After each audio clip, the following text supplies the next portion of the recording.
नमस्कार दोस्तों, इंडिया गिरफ्तार में आपका स्वागत है। आज हमारे साथ मौजूद हैं हज़रत मौलाना मुफ्ती काजी अनीसुर रहमान कासिमी साहब, सरपरस्त एवं सदस्य all India Muslim personal law board, उपाध्यक्ष ऑल इंडिया मिली काउंसिल दिल्ली, पूर्व हज committee chairman Patna, chairman Abu Kalam research foundation. आइए बात करते हैं। हज़रत आपसे एक सवाल कि हज़रत हमारे चैनल इंडिया गिरफ्तार के माध्यम से तालीम की बेदारी के लिए क्या पैगाम देना चाहेंगे? देखिए, बहुत ही अच्छा सवाल है। हकीकत यह है कि हिंदुस्तान में अगर हमें तरक्की करना है, चाहे हमारी तरक्की माशियात की हो या सियासी हो, दोनों तरक्कियों से पहले हमें अपने तालीमी निज़ाम को दुरुस्त करना होगा। तालीम में तरक्की करनी होगी। तालीम में तरक्की करने का मतलब यह है कि आज तो इल्म की रफ़्तार पिछले ज़माने के हिसाब से काफ़ी तेज़ है।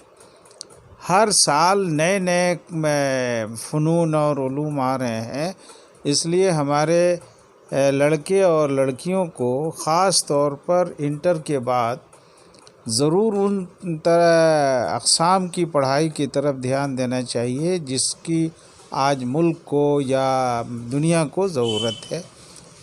हमारी सबसे बड़ी कमी यह है कि अभी हमारे यहाँ तालीम के तई जो बेदारी होनी चाहिए वो नहीं है।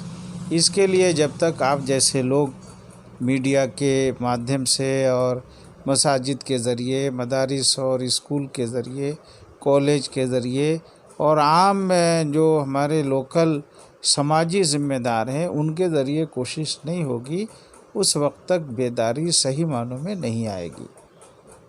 हज़रत एक दूसरा सवाल आपसे, आजकल जो मुल्क के हालात हैं तो उस पर आप क्या पैगाम?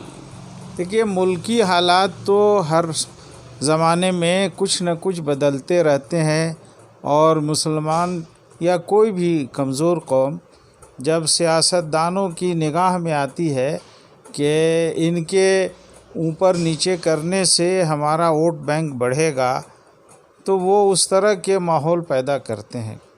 और मैं समझता हूँ कि हिंदुस्तान में पिछले 30-40 बरसों से उस तरह के हालात हमेशा इलेक्शन के लिए पैदा किए जाते रहे, चाहे हिंदुस्तान पाकिस्तान के ताल्लुकात की बात हो या कश्मीर और दीगर स्टेट या मरकज़ी हुकूमत के आपस के ताल्लुकात की बात हो या फ़िरक़ा वाराना तनाव और कहीं कहीं फ़साद की बात हो।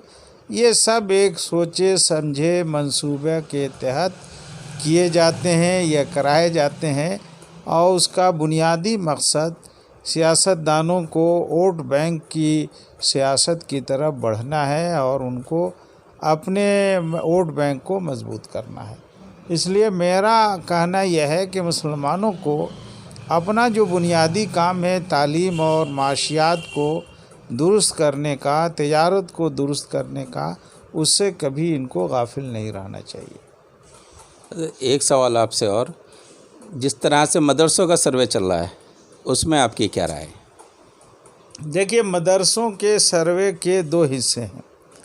अगर सरकार की या किसी भी आला बोर्ड की नीयत सही हो तो सर्वे का स्वागत है, इस्तकबाल है, इसलिए कि सर्वे करने से अपनी कमी बेशी का अंदाज़ा होता है और फिर तालीम को आगे बढ़ाने के या तालीमी इदारों को आगे करने के मंसूबे बनते हैं।